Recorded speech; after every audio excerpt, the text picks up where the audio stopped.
subscribe to my channel. اور ایک واقعہ حضرت جنید بغدادی رحمتاللہ تعالی علیہ آپ کے حوالے سے پیش کیا جاتا ہے کہ آپ پہلے پہلوان تھے، پھر ایک سید زادے سے آپ کی کشتی ہوئی تو آپ اس سید زادے سے جان بوجھ کے ہار گئے۔ جب ہار گئے تو نبی علیہ الصلوۃ والسلام کی خواب میں زیارت ہوئی تو اللہ تعالیٰ نے ولایت کا تاج عطا فرما دیا۔ یہ بالکل جھوٹ ہے، ایسی کوئی بات نہیں۔ وہ بچپن سے ہی دین کا علم حاصل کر رہے تھے، پہلوانی کی طرف وہ کبھی گئے نہیں، نہ ہی کسی مستند کتاب میں یہ موجود ہے کہ آپ پہلوان تھے۔ دوسری بات ان کی طرف سے یہ کی جاتی ہے کہ آپ کا ایک مرید تھا، آپ دریا کے اوپر چونکہ چلا کرتے تھے، یہ آپ کی کرامت تھی۔ اس نے کہا میں نے بھی جانا ہے، تو آپ نے اپنے مصلے پہ کھڑا کر دیا اور اس سے کہا کہ یا جنیدو پڑھتا جا، اور خود یا اللہ پڑھ رہے تھے۔ تو اس نے کہا کہ بھئی مجھے یا جنیدو پہ لگایا ہوا ہے، خود یا اللہ کر رہے ہیں۔ جب اس نے یا اللہ کہا تو پانی میں ڈوب گیا، آپ نے ہاتھ پکڑا اور اوپر کیا، آپ نے فرمایا پہلے جنید تک تو پہنچ جا، پھر اللہ تک پہنچی۔ تو یہ بڑی بات سنائی جاتی ہے، خاص طور پر ہمارے جو صوفیاء ہیں، طریقت والے، وہ یہ اس کو بیان کرتے ہیں۔ حالانکہ فتاوی رضویہ کے اندر اعلیٰ حضرت نے بڑی سختی کے ساتھ جو ہے اس پر کلام کیا اور کہا کہ یہ اللہ کے ولی پر بہتان ہے، ایسا کوئی اللہ کے ولی ایسا درس نہیں دے سکتا اپنے مریدوں کو۔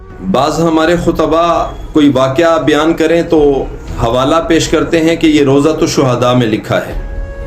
روضۃ الشہداء ایک شیعہ ملا حسین کاشفی اس کا نام ہے، یہ اس کی تصنیف ہے، اور اس میں ایسے ایسے واقعات جو اس سے پہلے سابقہ کسی کتابوں کے اندر بھی نہیں ملتے، اور 95% جو ہے اس میں جھوٹ باندھا ہوا ہے، اس نے من گھڑت اور موضوع اور اسرائیلی روایات کو اس نے لیا ہے۔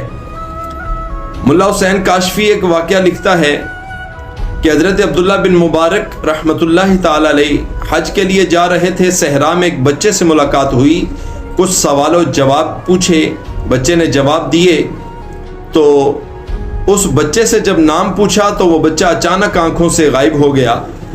تو جب حرم مکہ میں پہنچے تو پہنچ کر وہاں پر دیکھا جمع غفیر تھا، لوگوں سے پوچھا کہ یہ کون ہیں، تو لوگوں نے بتایا کہ یہ امام زین العابدین ہیں۔ تو جس وقت آگے ہو کر اس نے دیکھا تو اس نے کہا یہ تو وہی بچہ ہے جو صحرا میں مجھے ملا تھا۔